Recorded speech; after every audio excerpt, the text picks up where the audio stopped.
దేవగురువైనటువంటి బృహస్పతి అష్టమ స్థానంలో సంచరించేటప్పుడు వృశ్చిక రాశి వారికి ఎటువంటి ఫలితాలు పొందుతారు అనేటటువంటి విషయం తెలుసుకుందాం. జనరల్గా చూస్తే మానవ జీవితంలో మానవులకు కావలసినటువంటి సమస్తమైన సుఖాలు, సంతోషాలు, భోగాలు, భాగ్యాలు, ఆనందాలు అన్నిటికీ ప్రధాన కారక గ్రహం ఏమిటి అంటే గురుడు. ఈ గురుడు శుభస్థానాలలో కనుక ఉంటే శుభ ఫలితాన్ని ఇస్తాడు, పాపస్థానాలలో కనుక ఉంటే పాప ఫలితాన్ని ఇస్తాడు. గురుడు సహజ శుభగ్రహం, సహజ ధనకారకుడు కూడా. అటువంటిది గురుడు అష్టమ స్థానంలోకి ప్రవేశిస్తున్నాడు. అసలు వృశ్చిక రాశి వారికి గురుడు ఏ స్థానాలకు అధిపతి అంటే ద్వితీయ పంచమ స్థానాలకు అధిపతి. ద్వితీయ స్థానం అంటే ధనస్థానం, కుటుంబానికి సంబంధించినటువంటి స్థానం, మీరు మాట్లాడేటటువంటి మాటలకు సంబంధించినటువంటి స్థానం. పంచమ స్థానం అంటే సంతానానికి, విద్యకు, క్రియేటివిటీకి మొదలైనటువంటి వాటికి సంబంధించినటువంటి స్థానం. ఎప్పుడైతే ద్వితీయ పంచమ స్థానాధిపతి అయినటువంటి గురుడు మీ జన్మరాశికి అష్టమ స్థానంలో సంచరిస్తున్నాడో వృశ్చిక రాశి వారికి సమస్యలు కొద్దిగా మొదలవుతాయి. అసలు అష్టమ స్థానం అనేటటువంటిది దేనిని సూచిస్తుందంటే అష్టమ స్థానం అనేది ఆయుష్కు సంబంధించినటువంటి స్థానం.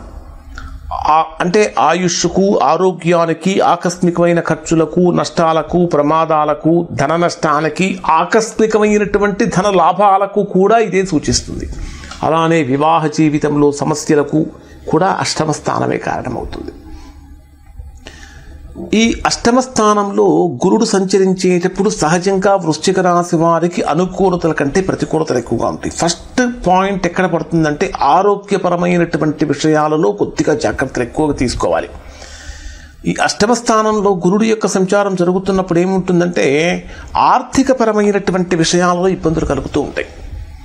రావాల్సిన ధనం రాకపోవటం, కట్టవలసినటువంటి బలంగా ఎక్కువ తొందరగా కట్టాల్సి రావటం, నిష్కారణమైనటువంటి విరోధాలు కలగటం, అంటే ఏదో ఒక రకమైనటువంటి వార్తలు ప్రతిరోజు వినేటటువంటి, ప్రతిరోజు కాకపోయినా అప్పుడప్పుడు కొన్ని మనస్సు కష్టం కలిగించేటటువంటి వార్తలు వినటం, దాంతోపాటు మూత్ర సంబంధమైనటువంటి వ్యాధులు రావటం, డైజెషనల్ ప్రాబ్లమ్స్ రావటం, లేదా షుగర్ సంబంధించినటువంటి వ్యాధులు కంట్రోల్లో లేకపోవటం, తృతీయ అంటే తమ్ముడికి సంబంధించినటువంటి అన్నదమ్ముల విషయాలలో కూడా కొన్ని రకాలైనటువంటి సమస్యలు ఏర్పడటం, ఇవన్నీ కూడా గురుడు అష్టమ స్థానంలో సంచరించేటప్పుడు కలుగుతాయి.